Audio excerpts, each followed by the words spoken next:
પૂજ્ય ગુરુદેવના ચરણોમાં કોટી કોટી વંદન.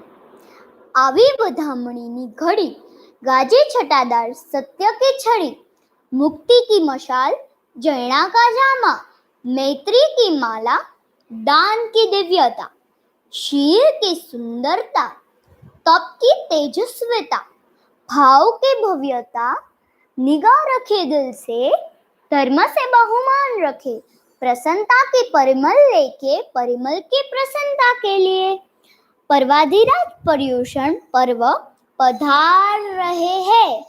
घणी खम्मा घणी खम्मा घणी खम्मा. जय जिनेन्द्र. ओम नमो हरिहंताण. ओम नमो श्री सिद्धाण. ओम नमो आयर्याण. ओम नमो उवज्रायाण.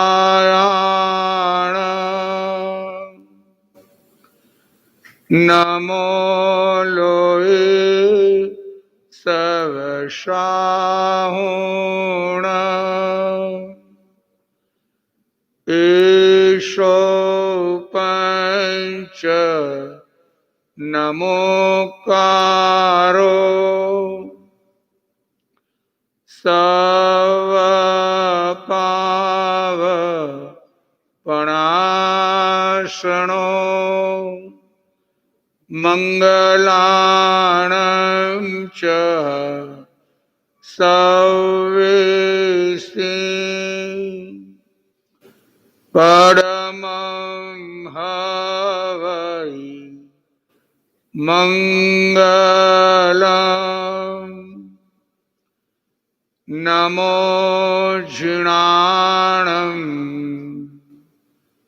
जीअभयाणं जैनं जयति शासनम्. હું છું આત્મા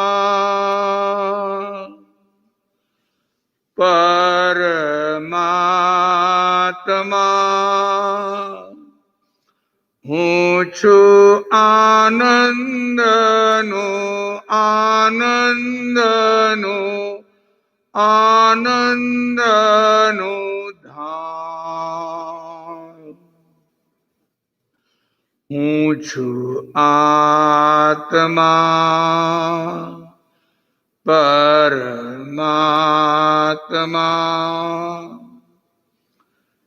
દેહ મારો નથી, હું પણ દેહનો નથી. અવિનાશી રૂપી મારો આત્મા.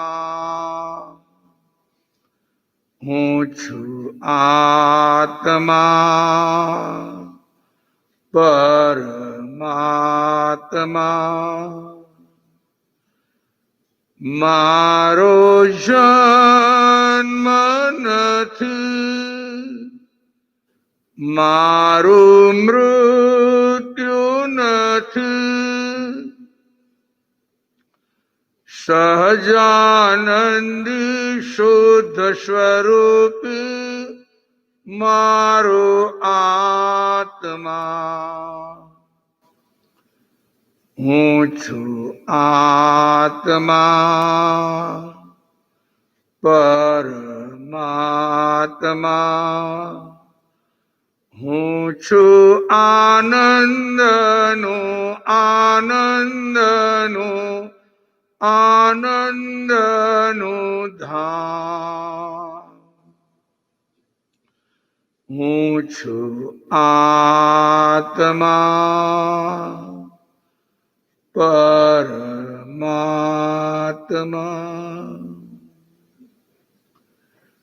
એગો મે શાસવો અપ્પા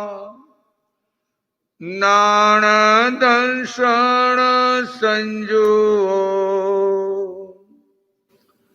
શેષા મે બાહિરા ભાવા સવે સંજોગ લક્ષણા. દેવાનું પ્રયોગ. જૈન શાસનના આંગણે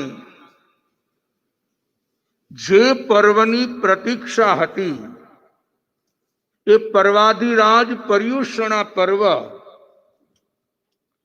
એમનો સંદેશ લઈને આપણા આંગણે પધારી ચૂક્યા છે. આપણે એમનું સ્વાગત કરવાનું છે. પર્યુષણને શું ગમે છે? તપ, ત્યાગ, વૈરાગ્ય. એમને બીજી કોઈ જરૂરિયાત નથી. દાન, શીલ, તપ, ભાવ આવી જેમની ડિમાન્ડ છે, જે આપણા આત્માનું કલ્યાણ કરવા માટે. તીર્થ હોય ત્યાં આપણે જવું પડે. ચાહે પછી સમત શિખર તીર્થ હોય, ચાહે શત્રુંજય તીર્થ હોય, કે ચાહે ગિરનાર તીર્થ હોય. એ તીર્થમાં આપણે સ્વયં જવું પડે. તીર્થમાં જવા માટે આયોજન કરવું પડે. એમાં પૈસાની પણ જરૂર પડે. અને પર્વ છે, પુનાતિ ઇતિ પર્વ, જે આત્માને પવિત્ર બનાવે એનું નામ પર્વ છે. અને એ પર્વ સામેથી ચાલી અને આપણે ત્યાં પધાર્યા છે. આપણે કઈ જવાનું નથી. સામેથી આપણા ઘરે, આપણા આંગણામાં એ પધારી ચૂક્યા છે. હવે આપણે એમને હૃદય મંદિરમાં પધરામણી કરાવવાની છે. પુનાતિ ઇતિ પર્વ, જે આત્માને પવિત્ર બનાવે. જગતમાં વસવું એનું નામ પ્રદૂષણ છે, અને જાતમાં વસવું એનું નામ પર્યુષણ છે. 8 દિવસ આપણે જાતમાં વસવાનું છે. જે જાતમાં વસી શકે એ જ જગદીશને પામી શકે. જેમ આપણે કહેવાય છે, દિવાલ રંગવાનું પર્વ તે દિવાળી. જ્યારે દિવાળી આવે, લોકો સાફ સુફી કરે, મકાનની દિવાલોને રંગે. પણ અહીંયા બતાવે છે કે પર્યુષણ પર્વ દિલને રંગવાનું છે. દિલને. તપ, ત્યાગ, વૈરાગ્ય, દાન, પુણ્ય, એના દ્વારા આપણા સ્વયંના દિલને રંગવાનું છે. તો એ પર્વાધિરાજ આપણા આંગણે પધારી ચૂક્યા છે. આપણે પણ એમનું સ્વાગત કરીએ છીએ કે પધારો પધારો પર્વાધિરાજ. જૈન લોકો એમની પ્રતીક્ષા કરતા હોય. ક્યારે પણ કોઈ જૈનોને પૂછીએ કે ભાઈ કઈ તપ કરો, જપ કરો, દાન કરો, પુણ્ય કરો, તો કહેશે ના ના, હજી તો પર્યુષણને વાર છે. પણ હવે વાર નથી. આજનો સૂર્યોદય આપણને આ વધામણી આપી રહેલ છે કે તૈયાર થઈ જાઓ. આત્મશુદ્ધિ માટે આજનો આપણો વિષય છે મેડિટેશન. મેડિટેશન એટલે ધ્યાન.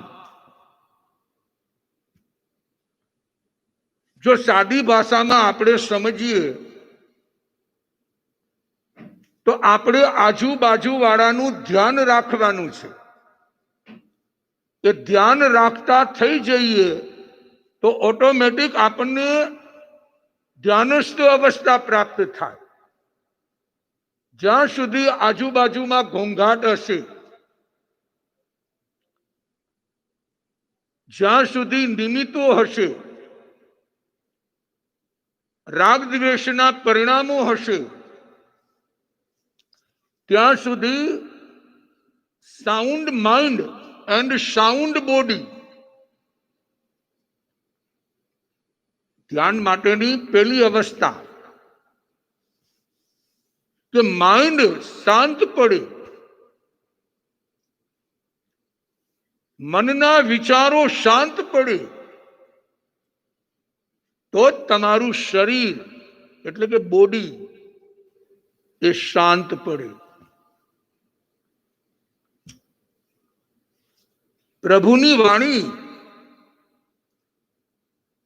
એ નિંદા કરવા માટે નથી, પણ નિદાન કરવા માટે છે. આ પર્યુષણ એટલે આપણે સ્વના નિરીક્ષણ દ્વારા સ્વનું નિદાન કરવાનું છે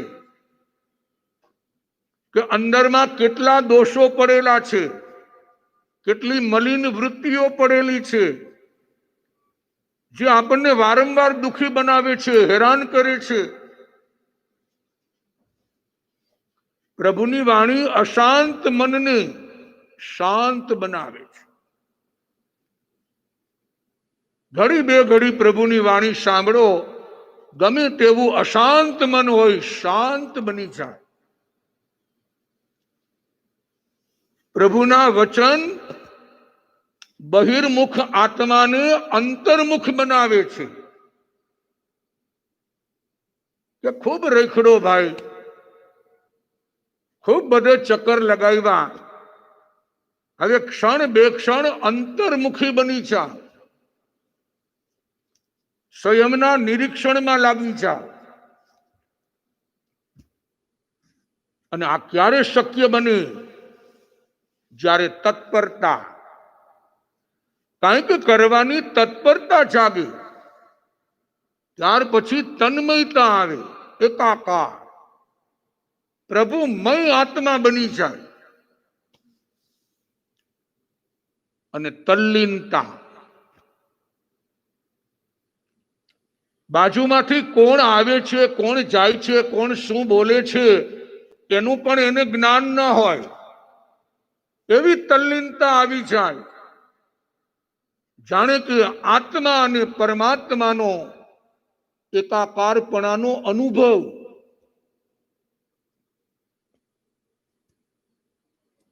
તલ્લીનતા એટલે પ્રભુની માળા ગણતા હો, ચાહે નવકારની માળા, ઈષ્ટદેવની માળા, ત્યારે જાત અને જગત ભૂલાઈ જાય. તો સમજવાનું કે માળા આપણી લેખે લાગી. રૂપિયા ગણતા હોય ત્યારે એટલી બધી તલ્લીનતા હોય કે ઘરમાં કદાચિત કોઈ અવાજ આવે તો પણ ખબર ન પડે. પણ જેવી પૈસામાં તલ્લીનતા છે એવી પરમાત્મામાં તલ્લીનતા જગાડો. આ પર્યુષણ એના માટે આવ્યા છે. તિતિક્ષા, કંઈક મારે જીવનમાં કરી લેવું છે. આ બધાનો જ્યારે સમન્વય થાય, તત્પરતા, તન્મયતા, તલ્લીનતા, તિતિક્ષા, આ બધાનો સમન્વય થાય એટલે ઓટોમેટિક ધ્યાન.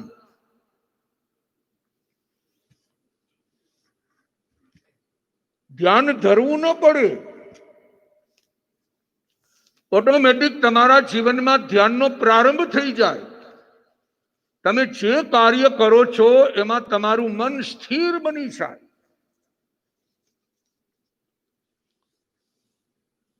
જેમ કહેવાય છે, જે બીજાના કામમાં આવે છે, પરમાર્થ માટે દોડે છે, એ બધા જીવંત છે. જીવંત, જેમનું લક્ષ્ય છે કે આપણે બીજાને ઉપયોગી બનવું છે, એને જીવતા જાગતા કહેવાય. જીવંત, જે સતત અને સખત આત્મચિંતા કરે છે, એ બધા જાગૃત છે. જાગૃત, સતત પોતાના આત્માની ચિંતા કરે છે. આપણે જગતની, બીજાની ચિંતામાં પડ્યા છીએ, પણ જ્ઞાની કહે છે તું તારા આત્માની ચિંતા કરવામાં લાગી જા. ત્રીજા નંબરમાં, જે વગર કારણે બીજાને હેરાન કરે છે, પરેશાન કરે છે, તે શૈતાન છે. લેવા દેવા વગર હેરાન અને પરેશાન. જો આવા લોકો પણ જગતમાં હોય જ છે, કારણ કે પૂર્વમાં એને જેવા કર્મ બાંધ્યા છે એટલે એમની વૃત્તિઓ એવા જ પ્રકારની હોય. અને જે વગર કારણે બીજા માટે હેરાન થાય, વગર કારણે બીજા માટે હેરાન થાય, એટલે ઉપકાર કરે, બીજાને માટે જે ઉપકાર કરે છે તે મહાન છે. હેરાન કરે તે શૈતાન, અને હેરાન થાય તે મહાન. જીવંત બનવું છે, જાગૃત બનવું છે, શૈતાન બનવું છે કે મહાન બનવું છે, એ આપણે સ્વયં નક્કી કરવાનું છે. જીવન તો આપણને મળી ગયું, પણ એ જીવનમાં આપણે શું કરવું છે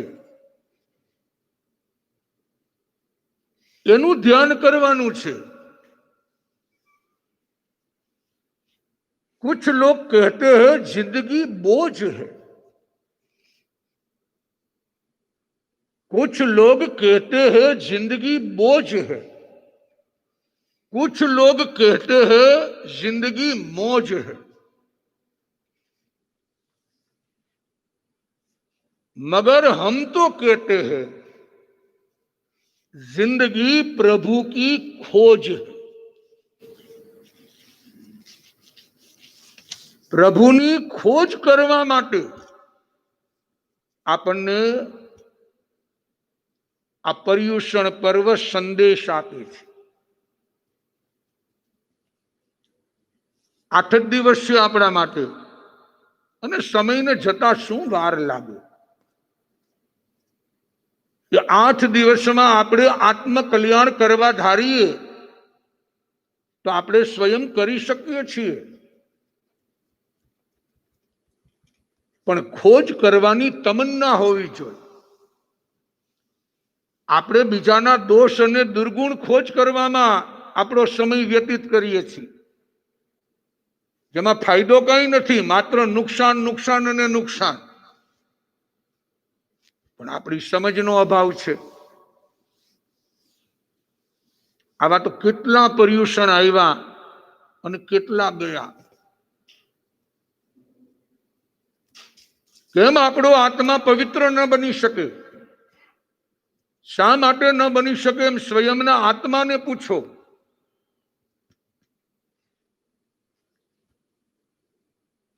તો આત્માના શુદ્ધિકરણને માટે, આ ધ્યાનને પ્રાપ્ત કરવા માટે, એકાગ્રતાને પ્રાપ્ત કરવા માટે, આજે માણસનું મન ચલ વિચલ છે. કરવું ન કરવું, આમ કરીશ તો આમ થશે, આમ કરીશ તો આમ થશે. આમાં ને આમાં આપણા જિંદગીનો સમય પસાર થઈ રહ્યો છે. આપણી જિંદગી આમાં ને આમાં પસાર થઈ રહી છે. તો એકાગ્રતા આવશે ક્યારે? કોન્સન્ટ્રેશન. અનુભવીઓ આપણને ઉપાય બતાવે છે. એકાગ્રતા 24 કલાકમાંથી આપણે 5 મિનિટ એકાગ્રતા નથી રાખી શકતા. 9 વખત 27 વખત નવકાર ગણવા હોય, એક ઈષ્ટદેવની માળા ગણવી હોય, એટલી વાર પણ આપણું મન એકાગ્ર નથી બનતું. પરમાત્માએ બતાવ્યું કે 2 ઘડી, ખાલી 2 ઘડી જો આપણે સ્થિર બની જઈએ તો આપણને કેવળ જ્ઞાન પ્રાપ્ત થઈ જાય. પણ આ 5મા આરામાં 2 ઘડી સ્થિર રહેવું બહુ કઠિન છે. જેનાથી ચિત્તની એકાગ્રતા પ્રાપ્ત થાય તે ધ્યાન છે.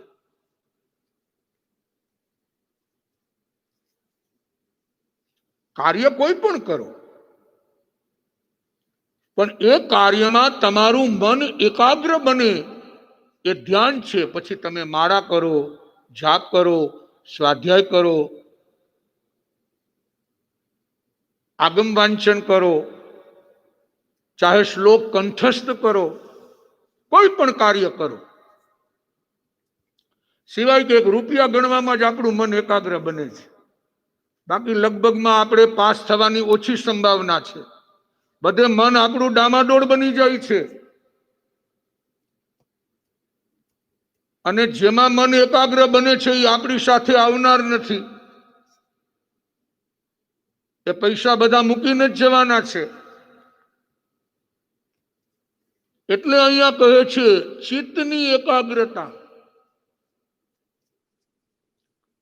વર્તમાન ક્ષણોમાં મનને ફોકસ કરવાની ક્રિયાને ધ્યાન કહે છે. આપણા મનને ફોકસ કરવાની એક ક્રિયા હોય છે, સિસ્ટમ. ધીમે ધીમે મનને સ્ટેબલ કરો. આજુબાજુ શું બને છે, કોણ શું બોલે છે, તમારી પ્રશંસા થાય છે કે નિંદા થાય છે, તમને કશો જ ફરક નહીં પડે. કારણ કે તમે બધાથી અલિપ્ત થઈ ગયા. સમૂહ નિંદા પ્રશંસા શું? સાધકને માટે ભગવાને બતાવ્યું ઉત્તરાધીન સૂત્રમાં કે પ્રશંસા થાય કે નિંદા થાય, સમાન ભાવ. કારણ કે મન એકાગ્ર છે.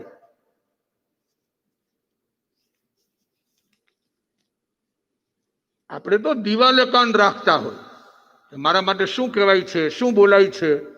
જો મન એકાગ્ર નથી બનતું, પરમાત્માની ઉપાસનામાં ઇન્વોલ્વ થઈ જાઓ. બસ એક તમે ને એક તમારી સામે પરમાત્મા, 2 જ દેખાવા જોઈએ. આવી 5 મિનિટ, ઓનલી ફોર 5 મિનિટ, ખાલી 5 મિનિટ 24 કલાકમાં તમારી પસાર થાય તો તમારો દિવસ ધન્ય બની જાય, જીવન ધન્ય બની જાય. પણ પ્રયોગ કરવો પડે સ્વયંને. એમાં કોઈના આશીર્વાદ કામ ન આવે. એ તો સ્વયં તમારે બી પ્રેક્ટિકલ એનો પ્રયોગ કરવો પડે. ચિત્તની ચંચળતા એને સ્ટેબલ કરવી પડે. મન તો આમથી આમ દોડે જ રાખવાનું છે, દોડે જ રાખવાનું છે. મન માટે કોઈ કહ્યું છે, મન કી ગતિ અટપટી, झटपट लिखे न कोई, जो मन की खटपट मीटे तो चटपट दर्शन हो. કાઠિયાવાડની એક કહેવત છે કે હાથ વેત વાલ્મો. પ્રભુ આપણાથી કેટલો દૂર છે? તો કે ભાઈ ક્યાંય તારે બહાર જવાની જરૂર નથી. હાથ વેત વાલ્મો, બસ એક હાથ ખાલી દૂર છે તારાથી, પણ તને પ્રભુની ઓળખાણ નથી. કારણ કે તારા મનની ગતિ અટપટી છે. મનના વિચારોને તમે લખવા ધારો નહીં લખી શકો. તમારી કલમની સ્પીડ મનના વિચારો સાથે તાલમેલ નહીં ધરાવી શકે. એટલી સ્પીડ હોય છે વિચારોની. જો મન કી ખટપટ મીટે, આ મનની જો બધી ખટપટ મટી જાય તો ચટપટ દર્શન હોય, પરમાત્માના દર્શન અહીંયા બેઠા તમે ધારો ત્યારે કરી શકો. એટલે અહીંયા કહે છે કોન્સન્ટ્રેશન, એકાગ્રતા લાવો. જે તમે 8 દિવસમાં આરાધના કરો એમાં એકાગ્રતા લાવો. મનને એની અંદર જોડી રાખો. એક વખત તસ્મિચ્છામી દુક્કડમ બોલો ભાવથી, તો આખા વર્ષના તમારા પાપ ધોવાઈ જાય. એટલી તાકાત છે, એટલી તાકાત છે. પણ એ બોલતી વખતે તમારા ભાવ એમાં ભળવા જોઈએ. આજે વિચારવાનું છે આપણે કે આપણે સ્વયં ના આપણા ભાવો ભળે છે કે નહીં. સામાયિક કરીએ, માળા કરીએ, જાપ કરીએ, પ્રતિક્રમણ કરીએ, તપશ્ચર્યા કરીએ, જે જે અનુષ્ઠાનો તમે કરો એમાં ભાવ દાન કરો, પુણ્ય કરો, પણ એમાં ભાવ ભળે છે કે નહીં. મનને એકાગ્ર કરીને પૂછવાનું કે આની પાછળ અહમનું પોષણ નથી ને. જો અહમનું પોષણ હશે તો કર્યું કાયરું કાંઈ ફળ નહીં આપે. અને આ તો આપણા આત્માએ ભવો ભવ કર્યું, ભવો ભવ. અહમને છોડી અરહમની આરાધના કરો. આ પર્યુષણ આપણને એ કહેવા માટે પધાર્યા છે કે અહમને છોડીને અરહમ એની સાધનામાં લાગી જાઓ. છોડો તો અહમને છોડજો. સંબંધોને છોડીને કોઈ ખુશ થયું નથી. બસ છોડવા જેવો હોય તો એક અહમ છે, અહંકાર, ઈગો. આ કોઈ ઈગોના પ્રદર્શન માટે પર્યુષણ પર્વ નથી.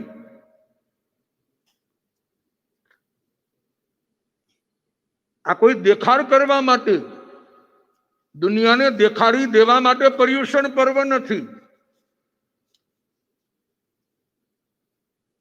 સ્વયંના આત્માના નિરીક્ષણ માટે છે, આત્મદર્શન માટે છે.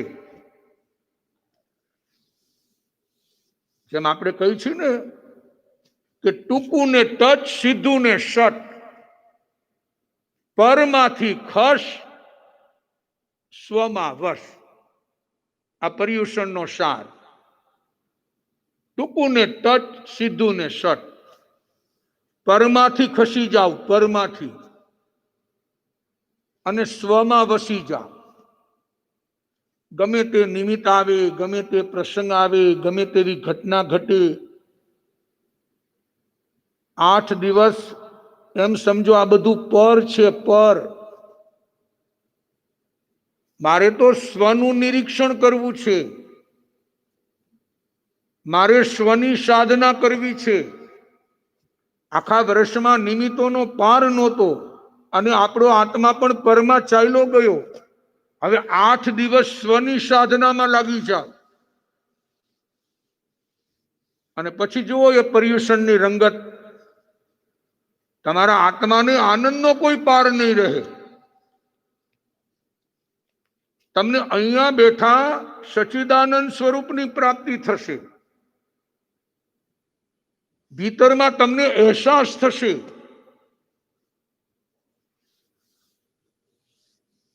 જેમ કહેવાય છે, આંખ ઉઘડે તો ઉઠા કહેવાય, અને દ્રષ્ટિ ઉઘડે તો જાયગા કહેવાય. હવે વિચારો, આટલા વર્ષોમાં તમારી આંખ ઉઘડી છે કે દ્રષ્ટિ? આનો વિચાર કરવાનો છે.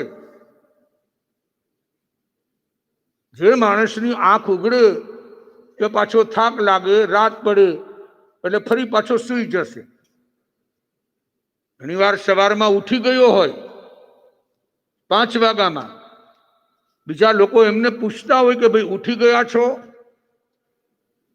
પણ એ વિચારતો હોય કે ભાઈ હજી તો ઘણી વાર છે દિવસ ઉગવાને, પાછો સૂઈ પણ શકે.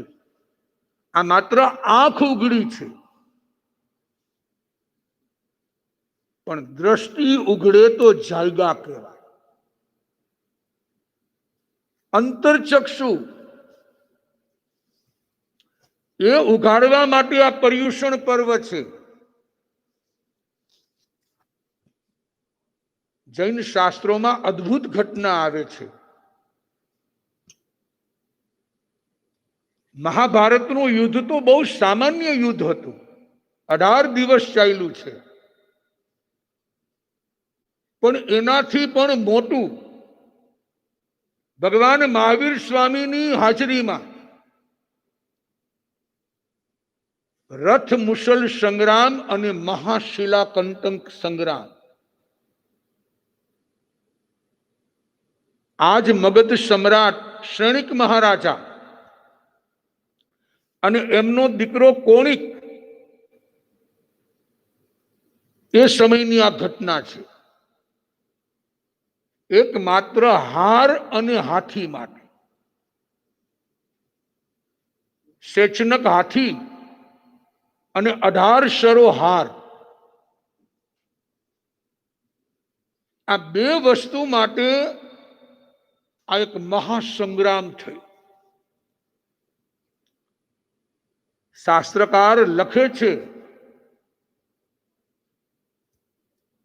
આ યુદ્ધમાં 1,80,00,000 માણસો મૃત્યુને શરણ થયા.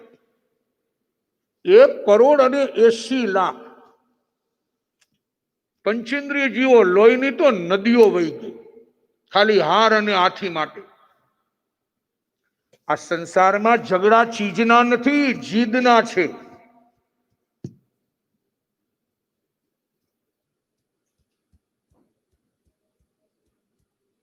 જ્યાં સુધી માણસ જીદ ન છોડે ત્યાં સુધી એનામાં સરળતા ના આવે, આત્મદર્શન ન થાય. મહારાજા શ્રેણિકે એમના દરેક પુત્રોને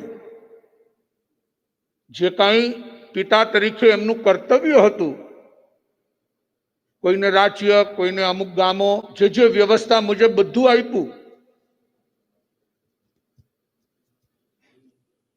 પણ જેમની પાસે હાર અને હાથી હતા, આ કોણિકના સગા ભાઈઓ છે, સહોદર હલ અને વિહલ. અને જ્યારે એ લોકો રસ્તા ઉપર હારને પહેરી અને હાથી ઉપર નીકળે, આખું નગર જોવા ગવાક્ષમાં ગેલેરીમાં ઉભા રહી જાય. અને કોણિક રાજા છે, એમની પત્ની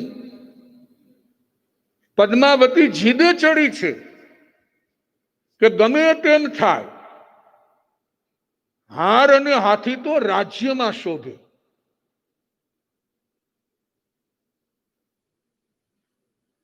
કોણિક મહારાજા બંને ભાઈઓને કહે છે કે ભાઈ હાર અને હાથી તમે આપી દો. પેલા ભાઈઓ પણ કહે છે અમે તૈયાર છીએ, તમે વડીલ છો, મોટા ભાઈ છો, પણ એની સામે તમે અમને કંઈક રિટર્ન ગિફ્ટ, કંઈક વળતર આપો. પણ કોણિક રાજા કહે છે હું કશું જ નહીં આપું, હું રાજા છું. જો આ સત્તાનો નશો ચડ્યો. અરે સત્તા તો ભાઈ લીજ ઉપર મળેલી ચીજ છે, અને આપણે બધા ઓનરશિપ થી માની બેસીએ છીએ. આજે સત્તા છે ને કાલ હવારે ક્યાં હશું એની ખબર નહીં પડે. પણ જીવને આ વિચાર નથી. આ રાજાને સત્તાનો નશો ચડી ગયો.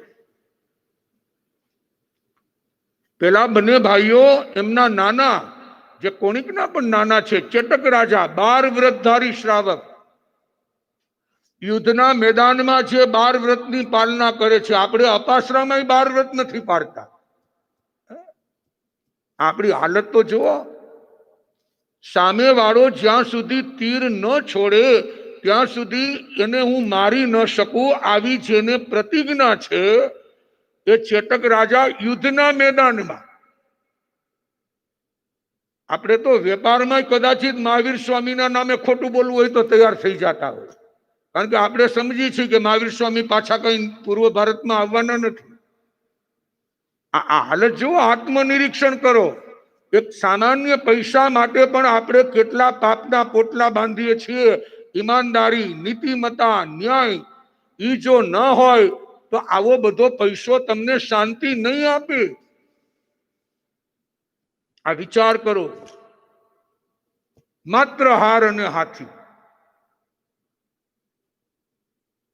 ચેટક રાજા, એમના સ્નેહી રાજાઓ 18 દેશના, 9 મલ્લવી, 9 લીચ્છવી, 18 દેશના રાજાઓને આમંત્રણ આપે છે. અને એક બેઠકમાં પોતાની રજૂઆત કરે છે કે મારા દોહિત્ર હલ અને વિહલ આ એક ફરિયાદ લઈને આવ્યા છે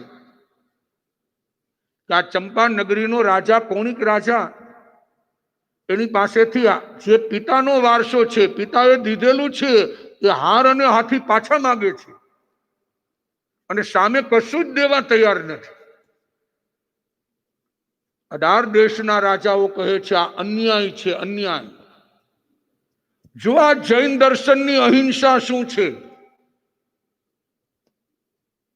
આપણે તો અહિંસા એટલે કાયરતામાં ખપાવી દીધી છે. એક જૈનને કોઈક તકલીફ પડે તો બાકીના તો બધા ઘર બંધ કરીને અંદર બેસી જાય અને પાછા ઉપરથી એમ કહે કે ભગવાન મહાવીર સ્વામી કહી ગયા છે કે આપણે રાગદ્વેષ કરવા નહીં. આવી નમાલી પ્રજા જે જૈનત્વને જળહળતું ન બનાવી શકે, અને એટલે જ આ ધર્મ ક્ષત્રિયોનો, શૂરવીરનો કહેવામાં આવ્યો. બધા રાજાઓએ મળીને નક્કી કર્યું કે જે પરિણામ આવે તે, પણ આપણે અન્યાય ન થવા દેવાય. કદાચિત આપણું સામર્થ્ય ન હોય, આપણી શક્તિ ન હોય, છતાં પણ આપણામાં એ ભાવના હોવી જોઈએ. શાસન, સંઘ, સમાજ, એના માટે કોઈ પણ એવું અનુચિત કૃત્ય આવી ચડે તો ત્યારે આપણામાં નૈતિકતા હોવી જોઈએ, આપણી અંદર સાવધાની હોવી જોઈએ કે શક્ય બને એટલો આપણે અવશ્ય પ્રતિકાર કરશું. અને યુદ્ધની નોબત વાગી. માત્ર હાર અને હાથી. આપણે કહેવત છે ને, જર જમીન જોરું, કજિયાના છોરું. બસ આ અવસ્થા આવીને ઊભી રહી. કોણિકને પૂર્વ ભવનો એક મિત્ર દેવ સહાયમાં છે અને યુદ્ધના મેદાનની અંદર કરોડો, 1 કરોડ અને 80 લાખ માણસો. આ ભગવાન મહાવીર સ્વામીની હયાતીની વાત છે, પણ ભગવાન મૌન છે.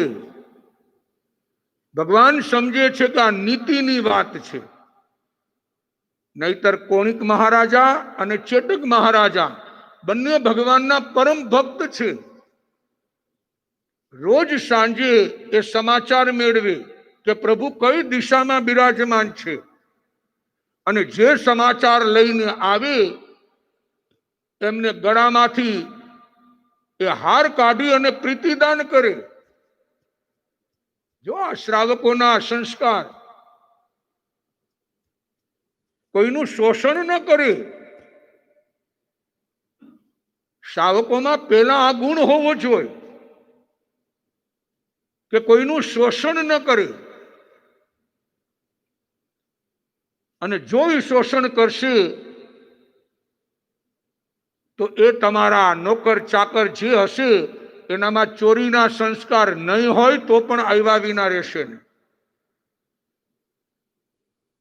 એટલે શાસ્ત્રોમાં પ્રીતિદાનનું મહત્વ બતાવ્યું, એને ખુશ કરી દીધું. રાજકોટના દુલભજી શામજી વેલજી વિરાણી હતા. વર્ષો સુધી સંઘનું સુકાન સંભાળ્યું. એમનો નિયમ હતો કે મારે ત્યાં જે 10 વર્ષ સર્વિસ કરે, ચાહે પછી રસોઈયો હોય, ચાહે મોટરનો ડ્રાઈવર હોય, ચાહે કોઈ પણ ઓફિસમાં બેસનાર માણસ હોય, કે 10 વર્ષ સર્વિસ કરે એટલે મારે એમને ઘરનું મકાન અપાવવાનું. કોઈ એમને પ્રશ્ન કર્યો કે દુલભજીભાઈ તમે 10મા વર્ષે એને મકાન અપાવો અને જેવું મકાન અપાવો ને પછી નોકરી છોડીને ચાલ્યો જાય તો? ત્યારે દુલભજીભાઈનો જવાબ હતો કે 11મા વર્ષમાં શું કરે છે એની હારે મારે સંબંધ નથી. 10 વર્ષ મારે ત્યાં સેવા આપી છે એનું વળતર આપું છું. આ દ્રષ્ટિ. અને આ યુદ્ધમાં 1,80,00,000 મનુષ્યો મૃત્યુ પામ્યા પછી શ્રેણિકની 10 રાણીઓ કાલી, સુકાલી, મહાકાલી, એમના સંતાનો પણ આ યુદ્ધમાં કોણિક રાજાની સાથે હતા. એમાં કાલી મહારાણી યુદ્ધ પછી ભગવાનની પાસે, કારણ કે મહાવીર સ્વામીની હયાતી છે, ભગવાનની પાસે આવીને પ્રશ્ન કરે છે કે મારો એકનો એક પુત્ર કાલકુમાર 3000 હાથી, 3000 ઘોડા, 3000 રથ અને 3 કરોડ સૈનિક, 3 કરોડ એને સાથે લઈ અને આ રથ મુસલ સંગ્રામમાં યુદ્ધ કરવા ગયો હતો. હવે પ્રભુ તો મનની ને ઘટઘટની વાત જાણે છે, એટલે એમને પ્રશ્ન કરે છે કે આ સંગ્રામમાંથી એ જીવતો પાછો આવશે કે નહીં.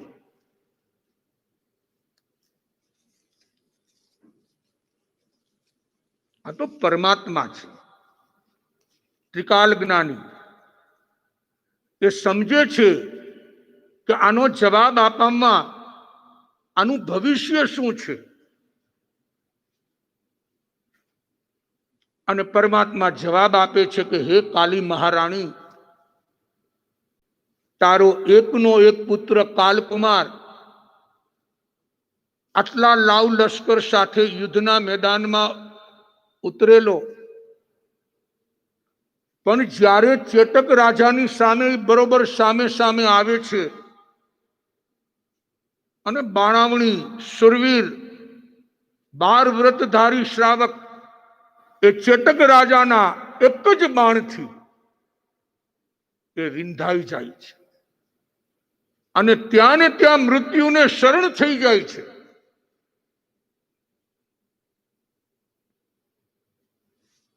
મહારાણી ફરી પ્રશ્ન પૂછે છે, પ્રભુ મારો પુત્ર ક્યાં ઉત્પન્ન થયો હશે?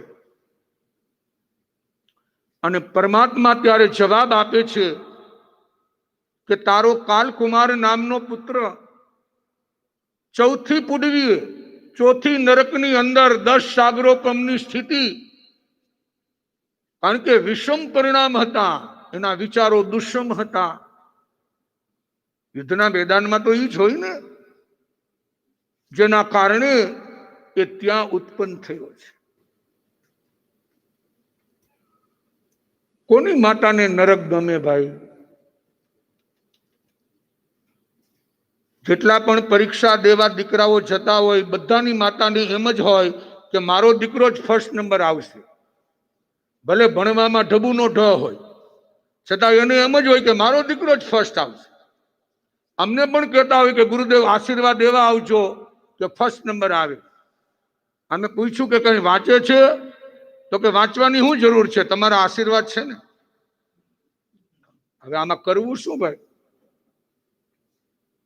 ઘણા એમ કહેતા હોય કે તમારા મંગલિકમાં કઈ દમ નથી, કારણ કે મારો દીકરો નપાસ થયો. પણ એમાં મંગલિક શું કરે ભાઈ? તારો દીકરો વાંચે તો પાસ થાય, મંગલિક થી કઈ ન વળે. એમ આ વિચાર કરે છે કે ચોથી નરકમાં, જે નરકમાં એક ક્ષણ માત્ર શાંતિ નથી, એમાં 3 નરક પછીની તો જે અવસ્થા છે, ચોથી, પાંચમી, છઠ્ઠી અને સાતમી, એકબીજા નારકીઓ પરસ્પર સૂક્ષ્મ રૂપ કરે, વિકુરુણા કહેવાય.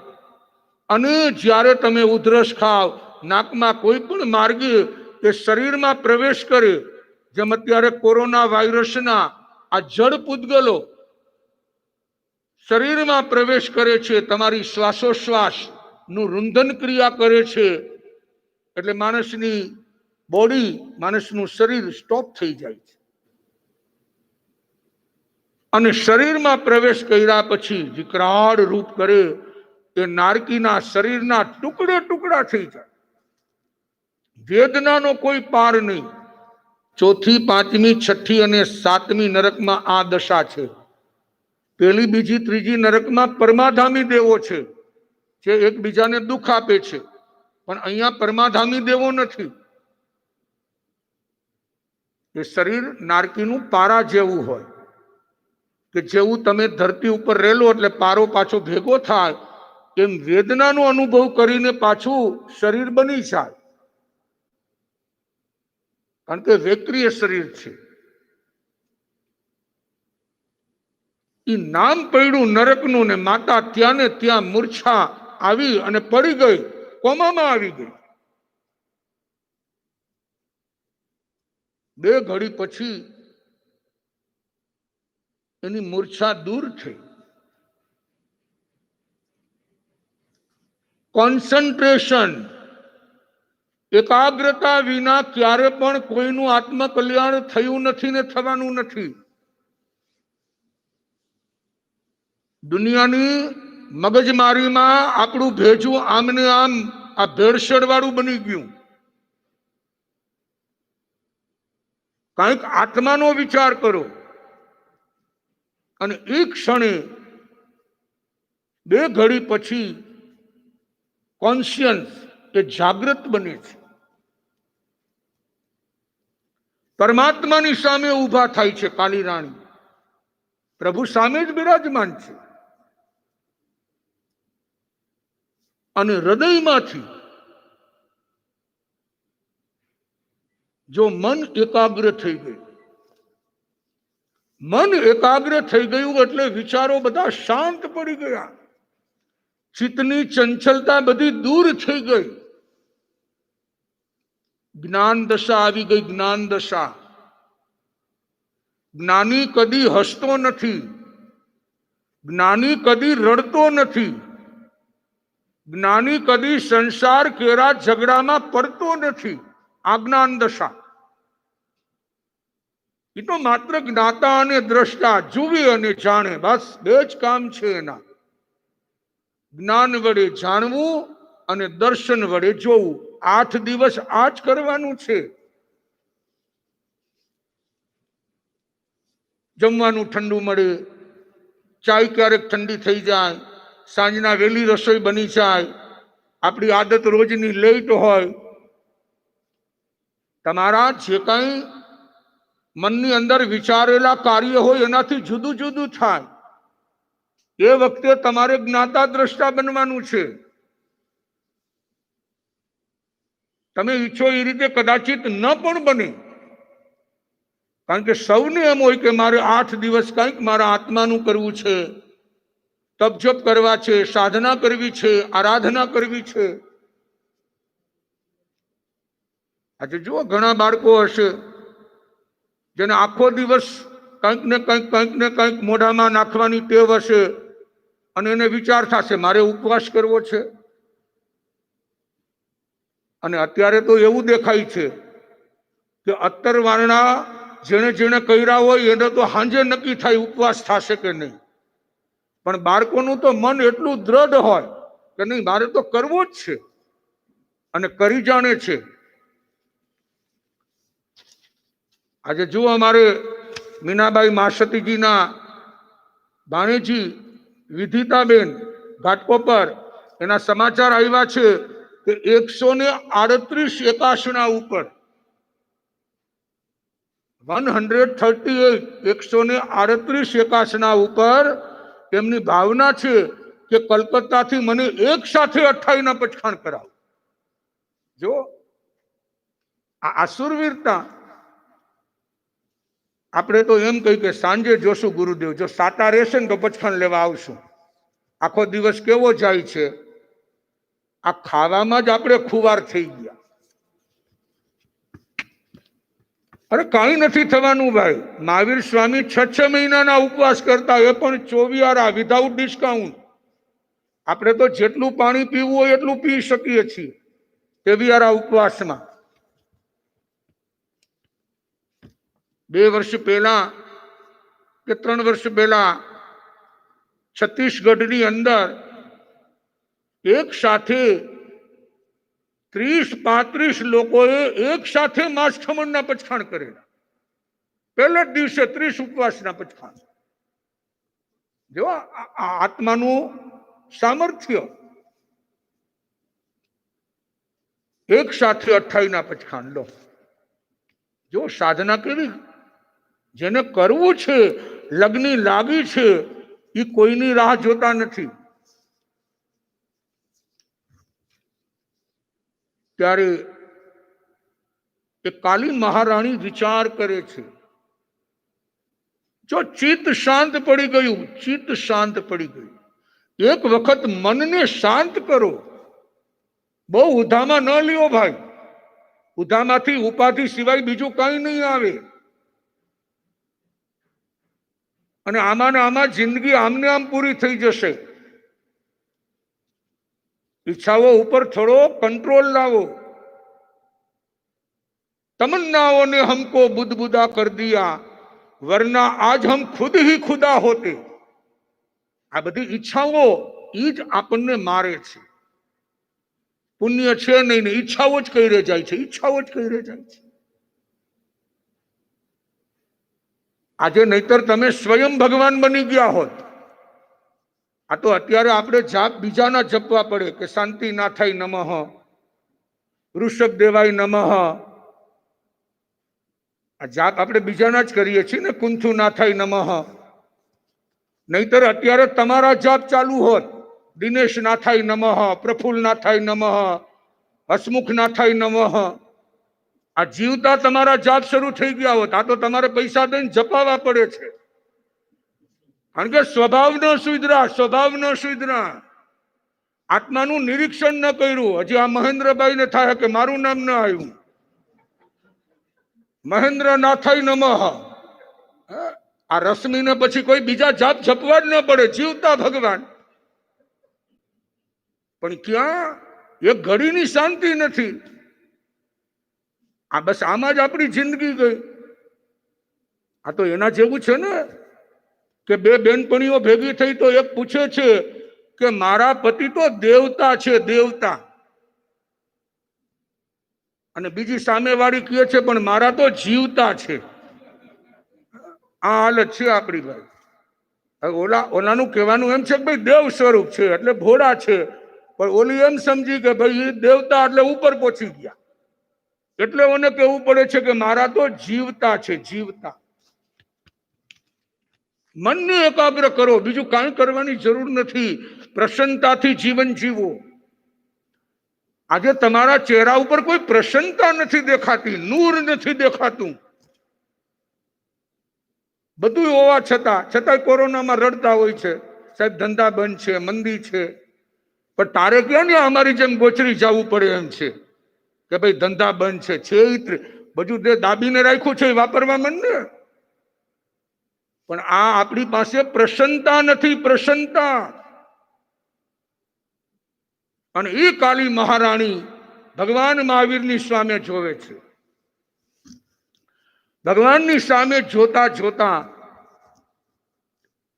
રિલેક્સેશન, એનું મન હળવાશનો અનુભવ કરે છે. એટલું બધું હળવું બની ગયું. અને ભાઈ પરમાત્માની તો છબી જ એવી હોય. સાક્ષાત પરમાત્માની સામે તમે જ્યારે સમો શરણમાં હો, તમારું અશાંત મન શાંત બની જાય. આ પરમાત્માની તાકાત. રિલેક્સેશન, બિલકુલ હળવાશ. હવે જો નિરીક્ષણ આવ્યું, અંદરમાં વિચાર કરે છે કે કોનો દીકરો?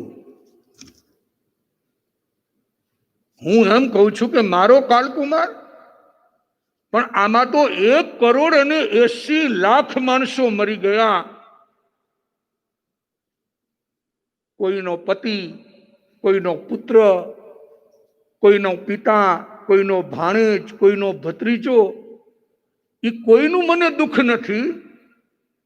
અને એક માત્ર મારા પુત્રનું જ દુઃખ શા માટે?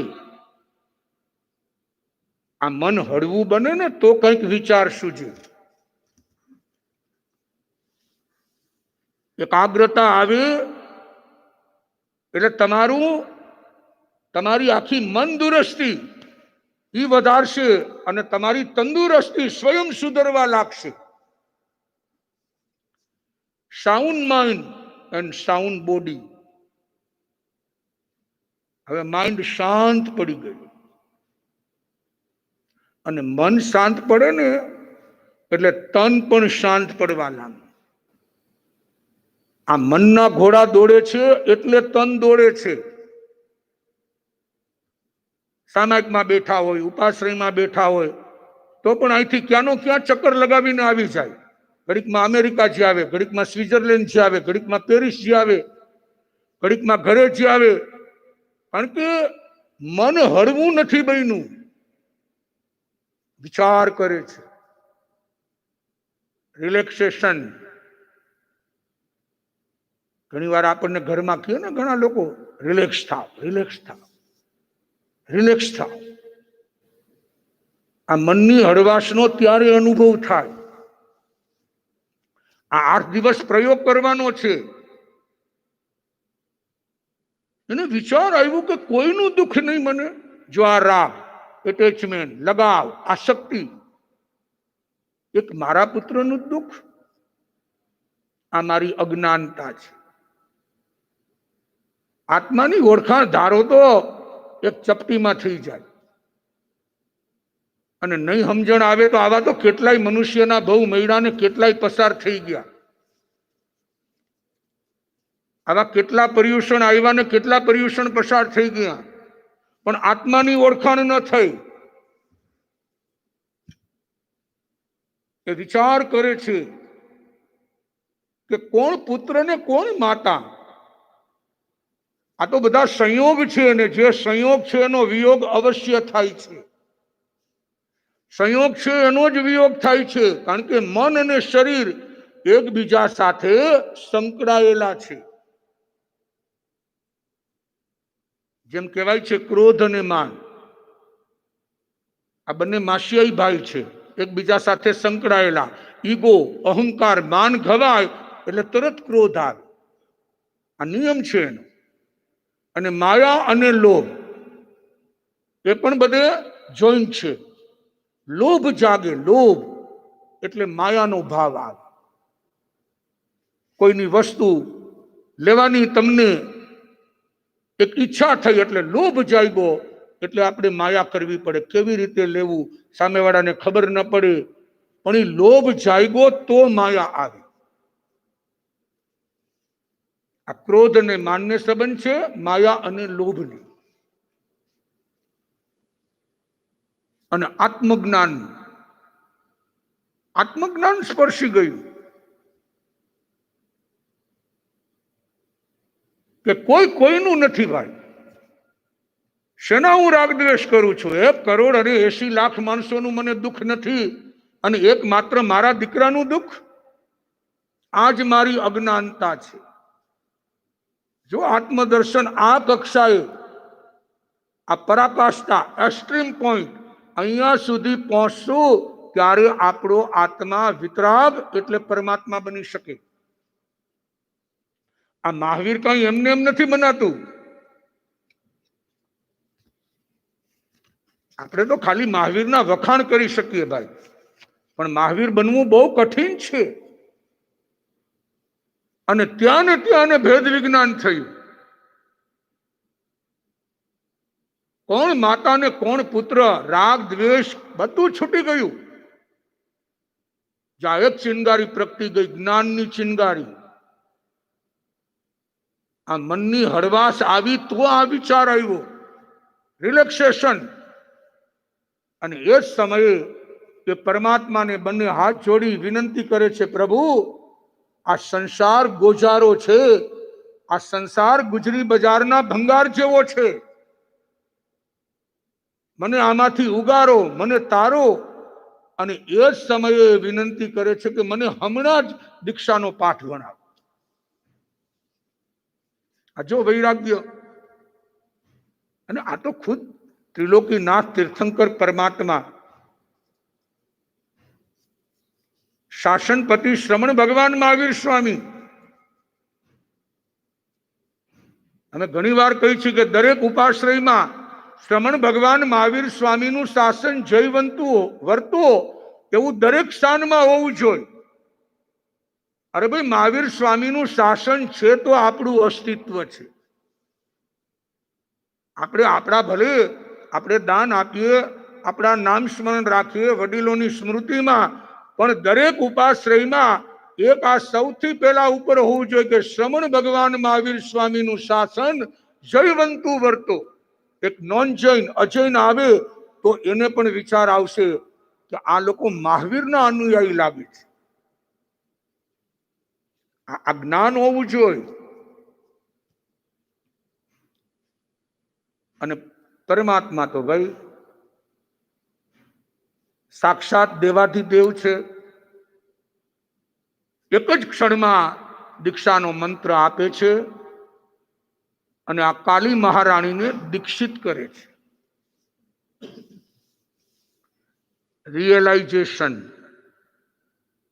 હવે અનુભૂતિના સ્તરમાં દીક્ષા થઈ ગઈ, શ્વેત વસ્ત્ર ધારણ કરી લીધા, પણ હવે કરવાનું શું? રિયલાઇઝેશન, અનુભૂતિ. આપણી પાસે ધર્મનો અનુભવ છે, અનુભૂતિનો અભાવ છે. અનુભવ કઈ ન કામ આવે. અનુભવ તો એકબીજાને આપણે સંભળાવવા માટે કામમાં આવે કે આમને આમ કર્યું, આમને આટલા ઉપવાસ કર્યા, આમને આટલું દાન પુણ્ય કર્યું, આમને આવા વ્રત નિયમ કર્યા. એ બધો આપણો અનુભવ છે, પણ આપણે શું કર્યું? આ તો એના જેવું છે. દીપચંદભાઈ ગાર્ડી જે ભારત ભામાશા કહેવાતા, એ ઘણા પ્રસંગોમાં હાજર હોય અને લાખો રૂપિયા અર્પણ કરતા હોય, ચાહે પછી એ કોઈ હોસ્પિટલ બનતી હોય, સ્કૂલ બનતી હોય કે XY જે કંઈ બનતું હોય, અને કદાચ સંસ્થાને 5 કરોડની જરૂર હોય, એમને 2 કરોડ જાહેર કર્યા હોય, અને કેટલાક ઈ સભામાં ટીખડ કરતા હોય કે દીપચંદભાઈને ક્યાં વાંધો છે, 5 કરોડ લખાવે તો આ માત્ર 2 જ કરોડ લખાવ્યા. અનુમોદના કરવાનું તો આપણામાં આવતું જ નથી. દૂધમાંથી પોરા કાઢવાનું જ આપણે જન્મસિદ્ધ હક ધરાવીએ છીએ. એટલે કોઈ બાજુવાળાએ કીધું કાંઈ વાંધો નહીં, નો પ્રોબ્લેમ, આપણે દીપચંદભાઈના 2 કરોડમાંથી 5 કરોડ કરાવી દેશું, તારે માત્ર 500 રૂપિયા આપવાના છે, ઓનલી ફોર 500 રૂપીઝ. પેલો કહે છે મેં તો જાવ જીવના પછાણ કર્યા છે, મારે તો માત્ર અનુમોદના જ કરવાની છે, ખિસ્સામાં હાથ નાખવાનો જ નથી. આ આપણી હાલત છે અંદરની. અરે જેને કરવું છે કરવા માંડો ભાઈ, હમણાં ફટાકડો ફૂટી જશે. આ કોરોનામાં આપણે જોઈ છે ને, ભલભલાને ફીંડલું વાળી દીધું, કઈ કામ ન આવ્યું. આપણે તો વિચારમાં ને વિચારમાં રહ્યા. કોને ખબર છે કાલનો સૂર્યોદય જોવા મળશે કે નહીં? એટલે જ્ઞાની કહે છે જ્યારે શુભ ભાવ આવે, જે અંદરમાં ભાવ જન્મો એને તરત જ અમલમાં મૂકો. અનુભૂતિ. એ આત્માનો વિષય છે. ખોજ કર્યા વિના ખજાનો મળતો નથી. કોઈ પણ ખજાનો હોય એની ખોજ કરવી પડે. સાધના કર્યા વિના સિદ્ધિ મળતી નથી. બીજાની સિદ્ધિ જોઈને આપણને આમ ચેપ લાગે કે મને પણ આવું હોજો, એમ નહીં મળે ભાઈ. એના માટે સાધના કરવી પડે. આરાધના કર્યા વિના આત્માની અનુભૂતિ થતી નથી. આરાધના આ હરસુખભાઈ અવલાણીના પિતાશ્રી ભગવાનજીભાઈ રાણપુર જેવા નાના ગામમાં 3 ઉપવાસ 28 કે ભાઈ ઉપવાસ કરીએ તો ખબર પડે ને કે શરીર અને આત્મા અલગ છે. એકાદો ઉપવાસ કરો તો ખબર પડે શું થાય છે. માથું ચડે છે, પીઠ ચડે છે, પેટમાં દુખાવો ઉપડે છે, શરીરમાં કળતર થાય છે. ઉપવાસ કરીએ ત્યારે ખબર પડે કે શરીર શું છે ને આત્મા શું છે. એને કહેવાય અનુભૂતિ. આજે અનુભવો ઘણાની પાસે છે, અનુભૂતિ નથી. અનુભવી તો પોથીમાના રીંગણા જેવું છે, એનાથી કંઈ વળે નહીં. પણ જ્યારે તમને અનુભૂતિ થશે કે ખરેખર શરીર અને આત્મા એક નથી પણ બંને અલગ છે, અને ત્યારે જો જીવનની મજા કંઈક જુદી આવશે. આ કષાયો મારા આત્માનું નુકસાન કરનાર છે. આ કષાયોથી મારા આત્માને બચાવવો છે, એવી અનુભૂતિ થવી જોઈએ. આપણે તો કસાઈ કરીને એમ માનીએ, ક્રોધ કરીને એમ માનીએ કે જો આ ક્રોધ ન કર્યો તો આ કામ ન થાત. ભગવાન કહે છે ભાઈ કદાચિત તારાથી થઈ ગયો તો ભલે થઈ ગયો, પણ એ સારું છે એવું માનવાની જરૂર નથી. આ તારી ભૂલ છે એવું અંદર સ્વીકારવાની જરૂર છે. આ કસાય જે આપણા આત્માનું નિકંદન કાઢે છે, અનુભૂતિ કરો. ક્ષણ બે ક્ષણ એકાંતમાં બેસી જાઓ. ગામના ચોપડા જોવાનું બંધ કરો. આ સ્વયંના ચોપડા જોઈને સ્વયંનું સર્વૈયું કાઢવાનું છે કે આટલું બધું કરવા છતાં મને અશાંતિ કેમ છે. આજે માણસોના જીવનમાં જોઈએ છીએ વર્ષોની વર્ષો સુધી સંઘની સેવા, સમાજની સેવા, દેશની સેવા, જ્ઞાતિની સેવા, સંસ્થાની સેવા વર્ષો સુધી કર્યા પછી પણ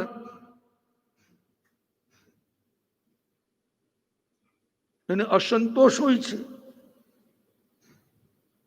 કે સમાજે કોઈ મારી કદર ન કરી, સમાજે મારી કોઈ નોંધ ન લીધી.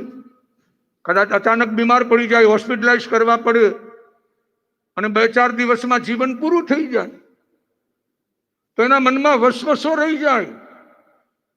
આ જો માત્ર અનુભવ છે. અરે જે કર્યું છે એ આપણે આપણા સ્વયંને માટે કર્યું છે, બીજાને માટે નહીં. આપણે એમ સમજીએ છીએ કે આપણે બીજાને માટે કરીએ છીએ. અરે ભાઈ બીજાને માટે કરશો તો કઈ ફળ નહીં મળે. દાન પુણ્ય જે કરો એ આપણા પોતાના આત્માને માટે કરો.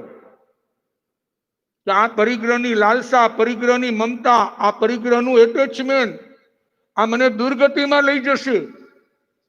માટે મારી પાસે જે કઈ પુણ્યના ઉદયથી મળ્યું છે એનો મારે સદવ્યય કરવો છે. આ જો 2-3 દિવસ પહેલા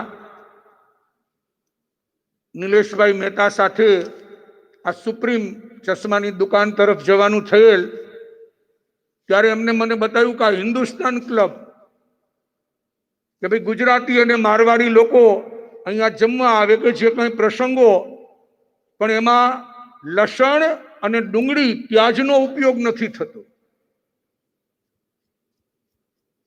જો સારી વસ્તુ એટલે તરત માણસની નજરમાં આવે. એ કોઈ સંગ નથી, કે કોઈ સ્થાનકવાસી કે મૂર્તિ પૂજક કે તેરાપંથ કે દિગંબર એક સમાજની વ્યવસ્થા માટે ક્લબ હશે, અને છતાં પણ જુઓ એને આવું ઓપ્શન અપનાવ્યું. આ તો ગુણ છે ભાઈ. જગતમાં તમે જ્યાંથી લેવા ધારો ત્યાંથી તમને ગુણ મળી શકે. અનુભૂતિ કરો, અનુભૂતિ, આત્માની અનુભૂતિ થવી જોઈએ. અને અનુભૂતિ થશે એટલે મૃત્યુ પણ તમને સતાવી નહીં શકે. એ તમારું મહોત્સવ બનાવશે, મહોત્સવ. અત્યારે આપણે મૃત્યુથી ડરીએ છીએ. લોકો ઘરની બહાર નીકળવામાં ડરે છે. ડરે છે એટલે એમાં બીજું કઈ રોડ ઉપર કોરોના ઊભો નથી કે બહાર નીકળો ને તમારી ગળું પકડે કે ભાઈ તમને ત્યાં ત્યાં ઉપાડી જાય કે ચલો મારી સાથે ભૂતખાના. એવું કઈ નથી. અંદરમાં શેનો ભય છે? મૃત્યુનો ભય. મૃત્યુનો. થઈને શું થઈ થાય? મૃત્યુ. પણ એ ભયમાંથી મુક્ત બનો, સાવધાની રાખો, ઘરમાં રહો, સ્વસ્થ રહો, પણ અંદરમાંથી અત્યારે પ્રોસેસ કરો. એક તમે પ્રેક્ટિકલ પ્રયોગ કરો કે માત્ર મૃત્યુ નહીં, મારે મૃત્યુને મહોત્સવ બનાવવો છે. આવી ભાવના અંદરમાં ભાવો તો તમે મૃત્યુની સામે મૃત્યુના જંગને જીતી શકશો. નહીતર મૃત્યુ આવશે તો પણ ત્યારે સદગતિની બદલે દુર્ગતિ થશે.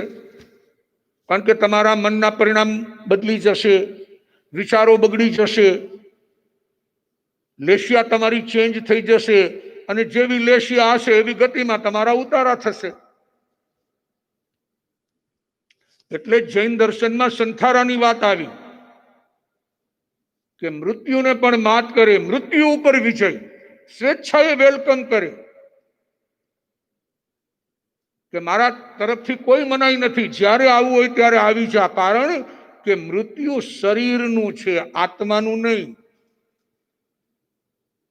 આને અનુભૂતિ કહેવાય.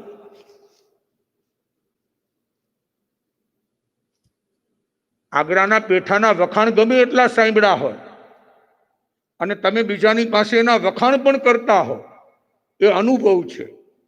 પણ જ્યારે એ પેઠો તમે મુખની અંદર મૂકો છો, એનો સ્વાદ માણો છો, ત્યારે તમે બે ધડક કહી શકો કે ભાઈ આમાં મધુરતા છે, માધુર્યતા છે. આ પેઠો એની મીઠાશ અલગ છે. પણ જ્યાં સુધી તમે સ્વાદ ન માણ્યો હોય અને કદાચ તમારી સામે કોઈ જોરથી બોલે કે ના પેઠામાં કોઈ દિવસ મીઠાશ હોય જ નહીં, તો કદાચ તમારા ભાવ બદલાઈ પણ જાય કે આ ભાઈ નહીં હોય. કારણ કે અનુભૂતિ નથી. આટલા વર્ષો સંસારમાં આવ્યા પછી આપણને અનુભૂતિ થઈ છે કે નહીં, એનું નિરીક્ષણ આ પર્યુષણ પર્વમાં કરવાનું છે. એક નાનકડી કીડી, એક નાનકડી ખીલી, એક નાનકડી પ્લાસ્ટિકની ચીપટી કપડા સુકવવાની, એક જરાક વાગી જાય છે ત્યારે વિચારવાનું છે કે આ વેદના શરીરને છે, આત્માને નહીં. આને અનુભૂતિ કહેવાય. 10 વર્ષનો એક બાળક, ઓનલી ફોર 10 years, એના બંગલાની અંદર સાયકલિંગ શીખતો હતો. ઘાસ છે, લોન છે, વચ્ચે ટ્રેક છે ચાલવા માટે, સાયકલની બે બાજુ સપોર્ટ પણ છે કે ભાઈ કદાચિત બેલેન્સ ન રહે તો સ્ટેન્ડ ઉપર સાયકલ ટકી શકે. પણ બાળક છે, હોશીલો જોશીલો, એટલી બધી સ્પીડમાં સાયકલ ચલાવે છે અને એમાં અચાનક સાયકલિંગ કરતા કરતા બેલેન્સ ચૂકી ગયો અને નીચે પડી. હવે સાયકલનું જે પેન્ડલ હતું એના નીમાં ગોઠણમાં વાગે છે અને લોહીની ધારા ચાલુ છે, ધીમી ધીમી. એક બાજુ સાયકલને મૂકી દીધી, ધીમે ધીમે ચાલી ચાલી 5 પગથિયા ચડી પોતાના બંગલામાં મેઇન હોલમાં જઈ એક સોફા ઉપર બેસી ગઈ. ખાલી 10 વર્ષનો છે. ઘરમાં પેરેન્ટ્સ, માતા પિતા છે, નોકર ચાકર છે, કોઈને બોલાવતો નથી. કોઈ અવાજ નહીં, કોઈ વોઇસ નહીં, શાંતિથી બેઠો છે. લોહી નીકળવાનું ચાલુ છે. અચાનક 16 વર્ષની એમની બહેન ક્લાસીસમાં ગઈ હશે. એ ક્લાસીસની અંદરથી પોતાની ઘરે આવી અને એક્ટિવા સ્કૂટર પાર્ક કરી અને બંગલામાં જઈ રહી છે. ત્યાં એમને જોયું કે ભાઈ સાયકલ એક બાજુ પડી છે ભૈલાની, ક્યાંક ક્યાંક બ્લડના ડાઘા દેખાય છે. પગથિયા ઉપર એમને બ્લડ જોયું. બહુ હાફડી ફાફડી થઈ. જલ્દી ડોર ખોલી અંદર ગઈ અને જ્યાં ભૈલા પાસે ગઈ તો સોફામાં પેલો શાંતિથી બેઠો છે. લોહી નીકળવાનું ચાલુ છે.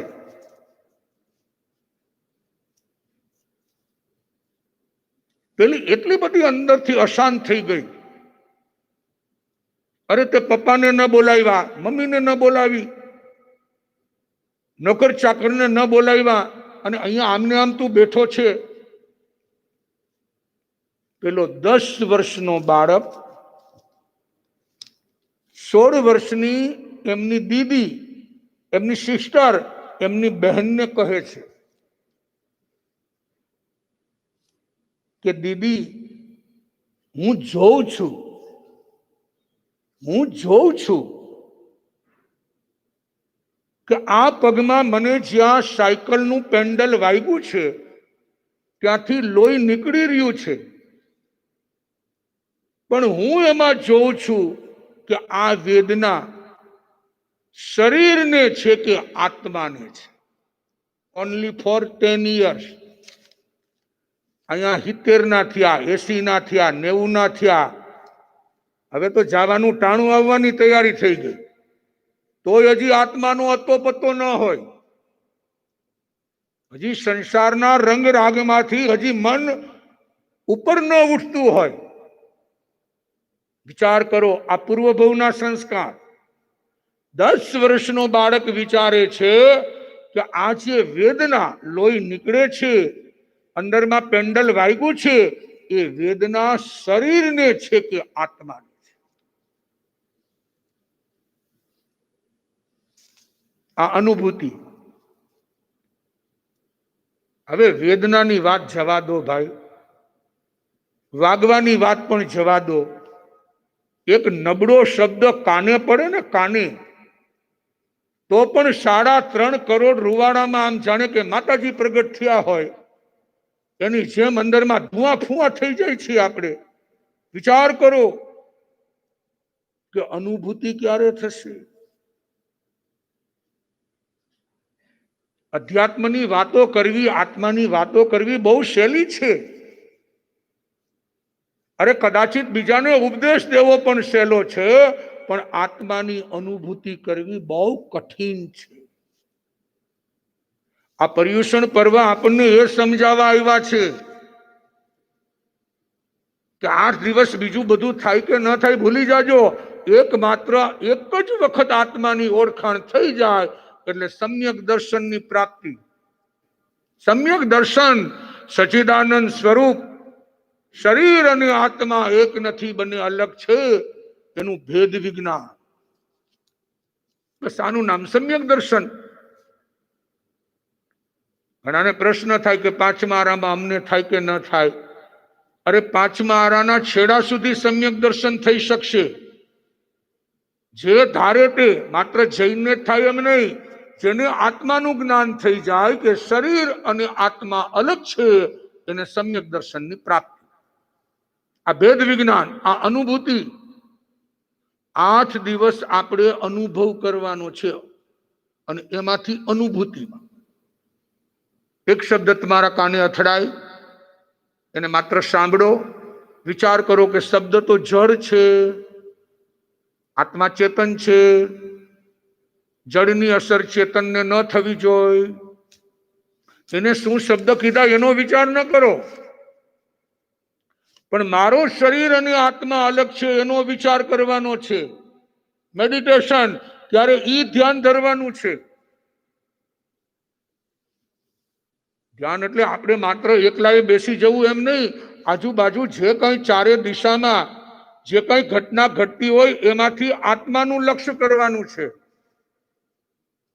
અને નબળા શબ્દ તમારા કાને ક્યારે આવે? જ્યારે તમારા પાપનો ઉદય હોય.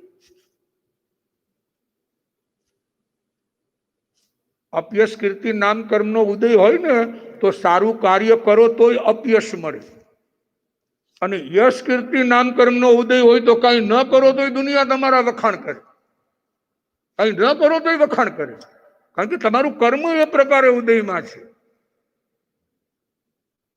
પણ જ્ઞાનીએ તો બે દશામાં સ્ટેબલ રહેવાનું છે.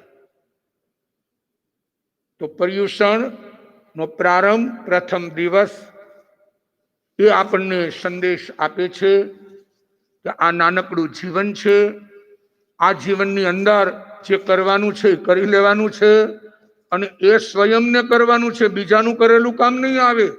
8 દિવસ કાંઈ ન થાય તો sound mind and sound body. માઇન્ડને શાંત રાખો, બોડી ઓટોમેટિક શાંત થઈ જશે. 8 દિવસમાં તો લોકો તમારી ભક્તિ કરવા લાગશે, એમ કેવા લાગશે બદલાઈ ગયા, બદલાઈ ગયા, પેલા જેવા હવે નથી. જે લોકો તમને ઈચ્છતા નહોતા એ તમને ઈચ્છવા લાગશે. આ કાર્ય આપણે કરવાનું છે, અને એ કાર્ય કરવા માટે જ આ જીવન છે. પર્યુષણના દિવસો છે. કમાણી જૈન ભવનના આંગણે આ વર્ષે તો કોરોના છે, છતાં પણ આપણા માટે તો સુંદર અવસર છે કે પર્યુષણ પર્વ આપણે આંગણે વધારી ગયા છે. તો આજની 3 જ વાત યાદ રાખજો: કોન્સન્ટ્રેશન, એકાગ્રતા. કોઈ પણ શબ્દ આવે, કોઈ ઘટના ઘટે, શરીરમાં રોગ આવે, પેલા મનને એકાગ્ર કરજો. ખોટી દોડધામ નહીં કરવાની, થોડું વિચારવાનું, એટલે ઓટોમેટિક તમને સમાધાન મળશે. અને ત્યાર પછી રિલેક્સેશન, હળવાશ. જે કાંઈ ઘટના ઘટે ને હળવાશથી લઈ. અને 3rd નંબરમાં રિયલાઇઝેશન, અનુભૂતિ, કે બસ મારે અનુભૂતિ કરવી છે, અનુભૂતિ, બીજું કશું જ નહીં. મારે અનુભૂતિ કરવી છે કે આ શરીર અને આત્મા એક છે કે અલગ છે. ભલે આજે નહીં તો કાલે, કાલે નહીં તો પરમ દિવસે, આ વર્ષે નહીં તો આવતા વર્ષે, પણ મારે આ જીવનનો અંત આવે એ પહેલા મારે અનુભૂતિ કરવી છે, બીજું કશું જ નહીં. એકમાત્ર જો આવો વિચાર આવશે તો આ પર્યુષણ પર્વની પ્રસાદી તમારા માટે એક પરમાત્મા સ્વરૂપનું દર્શન કરાવનાર બની જશે. અને આવા પરમાત્મા સ્વરૂપના દર્શન કરી સૌનો આત્મા પરમાત્મા બને એવી આજના દિવસની મંગલ ભાવના. વિદિતાબેન શેઠ ઘાટકો પર બેઠા 28ના પચખાણ લઈ રહ્યા છે. એ સિવાય અહીંયા પણ જેમને જેમને જે તપ આરાધના ચાલી રહી છે, કોઈને સોળબથ્થું ચાલે છે, કોઈને નવાય, અઠાય, અથવા તો આજથી પ્રારંભ, કોઈને અઠમ, જેને જે સુખરૂપપણે શાંતિ સમાધિથી થાય એ મનમાં ધારી લેજો કે આજના દિવસે મારે ઉપવાસ છે, આંબિલ છે, એકાસણું, બ્યાસણું, અને 8 દિવસ રાત્રિ ભોજનનો ત્યાગ, પ્રતિક્રમણની આરાધના. જે તમારાથી શક્ય બને એ દ્રવ્યની મર્યાદા થાય એટલું કરવાના ભાવ રાખવા. ન થાય તો ખાતા પીતા 8 દિવસ શાંતિ રાખજો. કાંઈ કદાચિત ન થઈ શકે, ભાઈ ડોક્ટરની મનાઈ છે, આની મનાઈ છે, મારાથી તો કંઈ થશે નહીં, ડાયાબિટીસ છે, બીપી છે, આ પ્રોબ્લેમ છે. કારણ કે તમારે પ્રોબ્લેમનો તો કોઈ પાર નથી. આમાં પરમાત્મા આવે ક્યાંથી? આમાં પરમાત્મા આવે ક્યાંથી ભાઈ? અરે પરમાત્મા બનવું હશે તો પ્રોબ્લેમને દૂર કરો. પણ છતાંય અમારા તરફથી તો તમને ડિસ્કાઉન્ટ છે કે કદાચિત ભાઈ ન થાય તો 8 દિવસ જે મળે જેવું મળે એનો સ્વીકાર કરજો. એમાં ખોટો થોબડો ચડાવતા નહીં કે આ ઠંડુ છે ને આ આવું છે ને આમાં મીઠું ઓછું, આમાં જે હોય જેવું હોય એનો સ્વીકાર કરી લેશો તોય પરમાત્માને હું રિક્વેસ્ટ કરીશ કે ભાઈ આ ભાઈને પર્યુષણમાં તમે પાસ કરી દેજો. આ થોડીક હું દલાલી કરીશ તમારા વતી કે ભાઈ આટલી શાંતિ રાખી એટલું ઘણું ને ભાઈ. 8 દિવસ વહેલા મોડું થઈ જાય, બહેનોને આ ધર્મકરણી, બપોરે સ્પર્ધા હોય, સાંજે પ્રતિક્રમણ હોય, તો જે મળે ઘરમાં જે હોય શાંતિથી આપણે સ્વીકાર કરી અને 8 દિવસ મૌન રાખી શકાય તો મૌન રાખજો. ઘણા લોકો તો મૌન સહિત અઠ્ઠાઈ કરે છે. તપ કરવું સહેલું છે, તપમાં મૌન રાખવું ને બહુ કઠિન. કારણ કે ઘણા કહેતા હોય કે ગુરુજી અમે તપ કરશું પણ મૌન નહીં ફાવે, કારણ કે બોલીએ નહીં તો અમારો સમય ન જાય. આ બોલવામાં જ પ્રોબ્લેમ ઊભા થાય છે. એટલે શક્ય બને 5 મિનિટ, 10 મિનિટ, 15 મિનિટ પ્રયોગ કરજો જાગતા હો ત્યારે. સુઈ ગયા પછી તો આખી રાત મૌન જ હોય છે તમારે, પણ આ જાગતા હો ત્યારે પ્રયોગ કરજો કે ભાઈ મારે શક્ય 10 મિનિટ, 15 મિનિટ આ મૌનનો પ્રયોગ. એમ જે તમારાથી જે 8 દિવસ દાન પુણ્ય, અને હું હંમેશા કહું છું સમાજ સંસ્થા એ તમારા બધા લોકોથી જ ચાલે છે, કારણ કે તમે પણ એક સામાજિક પ્રાણી છો. તો સમાજ તમારી સામે ડિમાન્ડ મૂકે અને તમે આપો, એની બદલે વિધાઉટ ડિમાન્ડ તમે આપો તો એ તમારા અનેક ગણા પુણ્યના બંધનું કારણ બને. કદાચિત ઉલ્લાસ ભાવમાં પુણ્યનું બંધી પુણ્ય બની જાય, પણ એ ભાવ લાવજો કે મારે જે કરવું છે. ભલે તમે ઉપાશ્રય નથી આવી શકતા, આ કોરોના છે, તો ઘરે બેઠા પણ તમે આ કમાણી જૈન ભવનમાં સમાચાર પહોંચાડી શકો છો કે મારે ભાઈ આ રીતે કરવાના ભાવ છે, આ લાભ લેવાની ભાવના છે. તો આ રીતે કરશો તો તમારું પુણ્ય પ્રબળ બની જશે. અને આ વર્ષે ચાતુર્માસિક સાધર્મી ભક્તિ અને સુપાત્ર દાન, કારણ કે કોરોના છે, સરકારના અમુક નિયમો છે, એક જ જગ્યાએ રહેવું એ પણ જરૂરી છે, સાવધાની રાખવી પણ જરૂરી છે. કારણ કે શરીર હશે તો સંયમનું પાલન થશે. તો આવો મહામૂલો લાભ માતુશ્રી અમૃતબેન ભગવાનજી અવલાણી, હસ્તે તરુલતા હર્ષુકલાલ અવલાણી અને નિધિ નિલેશ અવલાણી પરિવાર, જે રાણપુરનો પરિવાર, એમને આ સરસ મજાનો એક લાભ લીધો છે. જ્ઞાન પોથીનો લાભ શ્રીમતી રૂપાબેન અશ્વિનભાઈ દેસાઈ, જે ગામે ગામ નવકાર મંત્રની આરાધના કરાવે છે, એમને લીધો છે. તો આ બધા સંઘના સુકૃતમાં સહભાગી બને છે. એમાંથી પ્રેરણા લઈ અને સંઘે જે કંઈ આયોજન કર્યા હોય, ગઈકાલે ચાતુર્માસ સમિતિના કન્વીનર પ્રફુલભાઈ મોદીએ જે ઘોષણા કરી છે કે ભાઈ આ વખતે લોકો ભેગા નહીં થઈ શકે, ઉપાશ્રયમાં વધુ સંખ્યામાં આવી નહીં શકે, એટલે આખા વર્ષની ચૈત્ર અને આસો મહિનાની આંબિલની ઓળી, જેને 9 પદની ઓળી કહેવાય, અને આખા વર્ષમાં જેટલી આંબિલ થાય, અને ચંદના સ્વાધ્યાય મંદિર એટલે કે જૈન શાળા, જેમનો હમણાં જ કાર્યક્રમ રજૂ થશે 2 જ મિનિટમાં, તો એમાં ભવિષ્યના જે આપણા શ્રાવક શ્રાવિકા બનવાના છે એમનું ઘડતર જે થઈ રહ્યું છે, એ બંનેનો લાભ, જે સંઘની ભાષામાં પાતી કહેવાય, એ જેને આપણી ભાષામાં નકરો કહેવાય, એ પાતીના સ્વરૂપે જે ફિગર નક્કી કર્યો છે, તો એમાં પણ જેને જેને ભાવ જાગે, 1 પાતી, 2 પાતી, 5, 7, 10 તમારી શક્તિ પ્રમાણે કરજો.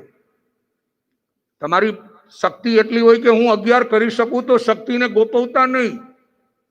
આ કોરોનામાં જેટલું તમે ભાવથી કરશો ને એટલું તમને આ ભાવમાં તો કામ આવશે, પરભાવમાં ઉપયોગી બનશે.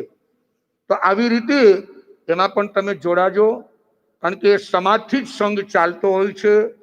તો આવી રીતે આ કમાણી જૈન ભવન, જે 50 વર્ષથી તમને આ ધર્મની સેવામાં તમારી સાથે જોડાયેલ છે, એને યાદ રાખજો. કાર્ય કરો તો આજે છે, કાલે ન હોય.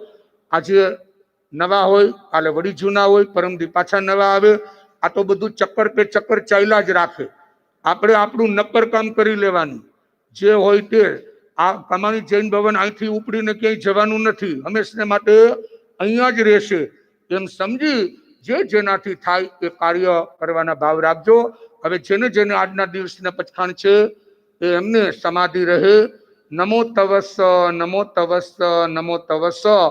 તપ ધર્મને નમસ્કાર કરી એમને સુખ શાંતિ સમાધિ રહે. જેમને આજે પહેલો ઉપવાસ હોય એ 28 કરવાના ભાવ રાખજો, બીજો હોય 9 કરવાના ભાવ રાખજો, 11 કરવા હોય 11 કરવાના ભાવ રાખજો. જેમને જે રીતે શક્ય બને સુખ શાંતિ પૂર્વક તમારી તપશ્ચર્યા નિર્વિઘ્ન પૂર્ણ થાય એ મંગલ ભાવનાથી સૌની ધારણા પ્રમાણે જે સ્થાનમાં જ્યાં જ્યાં તમે હો એ મનમાં ધારી લેજો.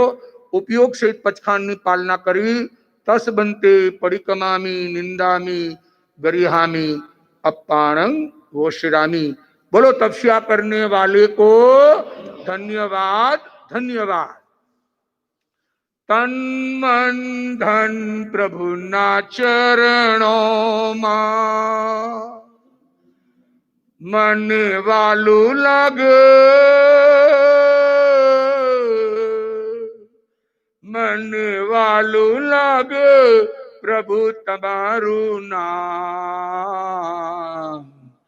તન મન ધન પ્રભુના ચરણોમાં. નામ તમારું લેતા લેતા ભવસાગર તરી જઈએ, સ્મરણ તમારું કરતા કરતા મુક્તિના ડગ ભરીએ. તને જોયા કરું, તને જોયા કરું દિવસ ને રાત. તન મન ધન પ્રભુના ચરણોમાં. તન મન ધન પ્રભુના ચરણોમાં. હવે મંગલ પાઠ આપણું માંગલિક થાય અને એ માંગલિકની સાથે જ આપણને ચંદના સ્વાધ્યાય મંદિર, જે જૈન શાળા, આપણી કામાણી જૈન ભવનની જે જૈન શાળા છે તેમના બાળકોની પ્રસ્તુતિ જે છે એને અવશ્ય તમે પ્રોત્સાહિત કરશો. એ તમારા જ સંતાનો છે અને તમારા જ પરિવારજનો છે જે ઉલ્લાસ ઉત્સાહથી કાલી ઘેલી ભાષામાં આ પર્યુષણને વધારવા થનગની રહ્યા છે. તો એ પણ તમારી સમક્ષ હમણાં પ્રસ્તુત કરશે. તો આપણે સર્વપ્રથમ મંગલ પાઠ. નમો હરિહંદાણંગ, નમો સિદ્ધાણંગ, નમો આયરિયાણંગ, નમો વજ્જાયાણંગ, નમો લોય સવ શાહુણ.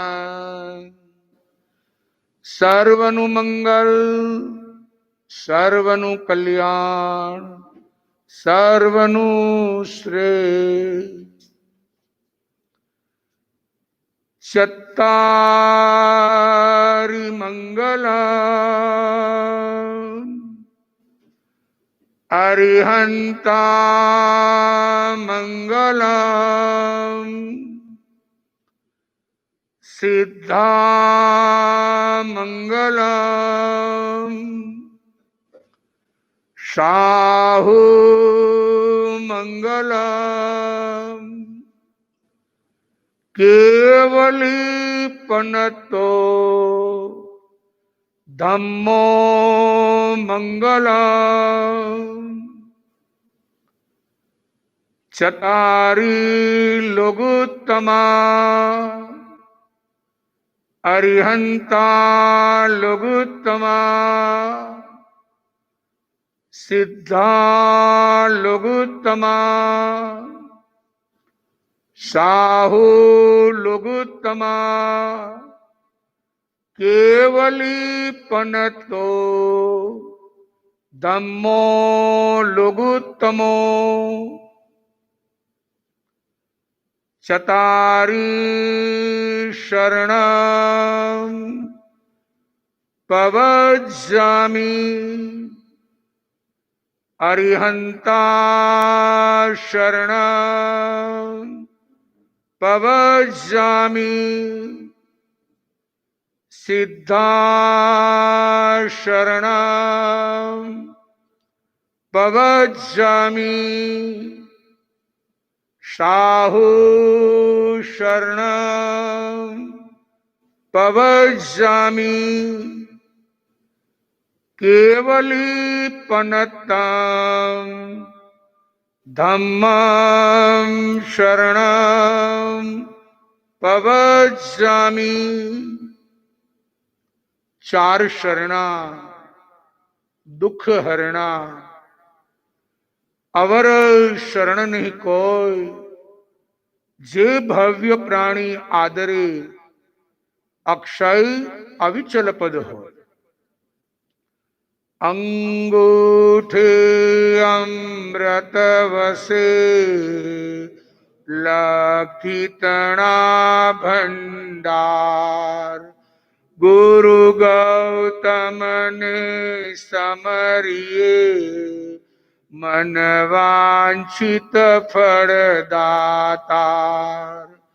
भावे भावना भाविए भावे दीजे दान भावे धर्म आराधिए भावे केवल ज्ञान। बोलो महावीर स्वामी भगवान की जय। હવે ચંદના સ્વાધ્યાય મંદિરના બાળકો એટલે કે આપણી જૈન શાળાના બાળકો એમના કાર્યની પ્રસ્તુતિ આપે છે।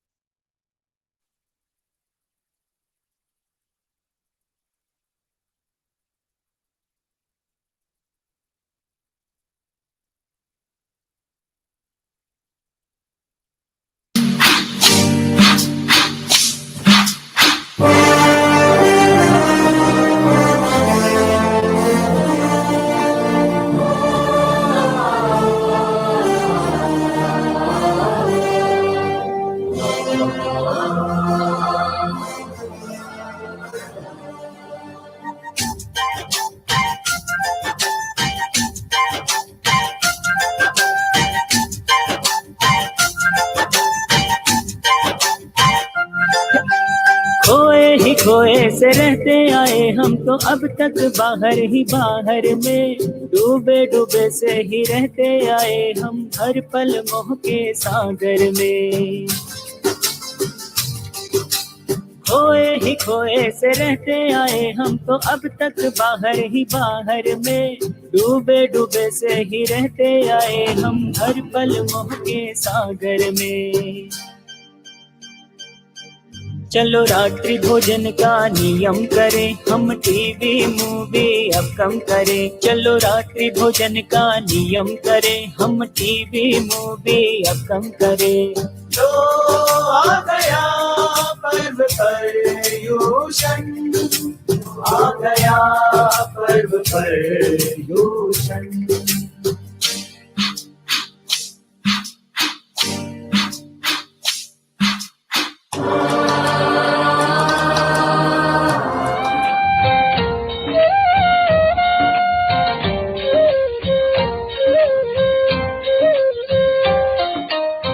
कहम जरे कहम चिट्ठे, कहम आसे कहम सये, कहम भोजन तो भासन तो पावकमं न बन गई, पावकमं न बन गई। कहम चरे कहम चिट्ठे।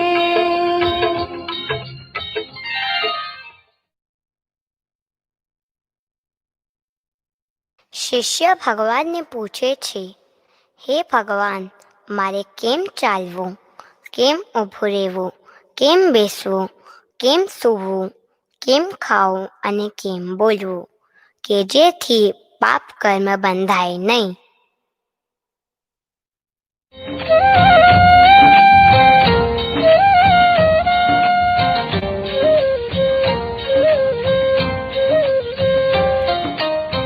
जयं चरे जयं चिष्ठे जयं आसे जयं सये जयं भुजन्तो भासन्तो पावकमं न बन्धै पावकमं न बन्धै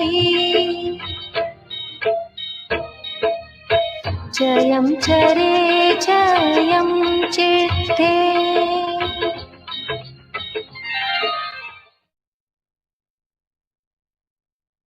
ભગવાન કહે છે, ઈર્યા સમિતિપૂર્વક ચાલવું, જતનાપૂર્વક ઊભા રહેવું, બેસવું, સૂવું અને ઉપયોગપૂર્વક ભોજન કરવું તથા બોલવું, તેમ કરવાથી પાપ કર્મ બંધાય નહીં.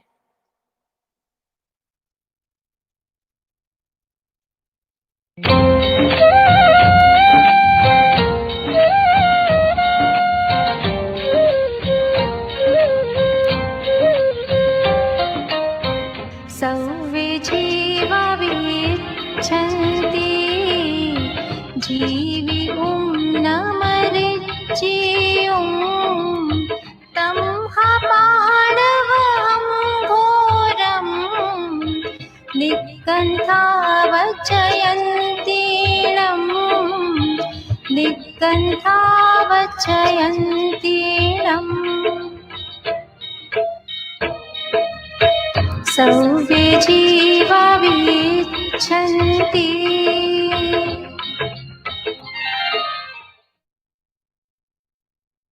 બધા જીવો જીવન ઈચ્છે છે, મૃત્યુ નહીં.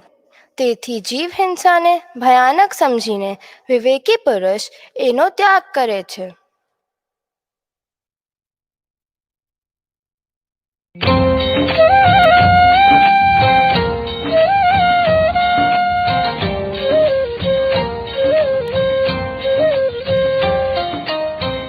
एवं खूनाणीनो सारं जं न हिंसै किञ्चनम् अहिंसा समयं चेव हेयावन्तवियाणिया हेयावन्तवियाणिया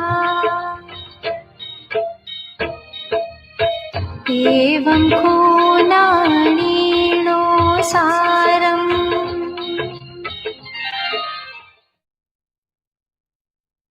જ્ઞાની હોવાનો સાર એ છે કે કોઈ પણ પ્રાણીની હિંસા ના કરો.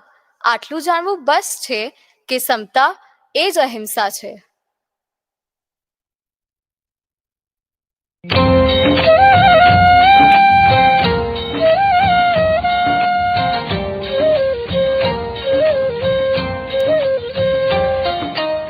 जीववहो अपवहो जीवदयापदया होई सा सर्व जीव हिंसा परिचतात तम में परिचतात तम में जीववहो अपवहो.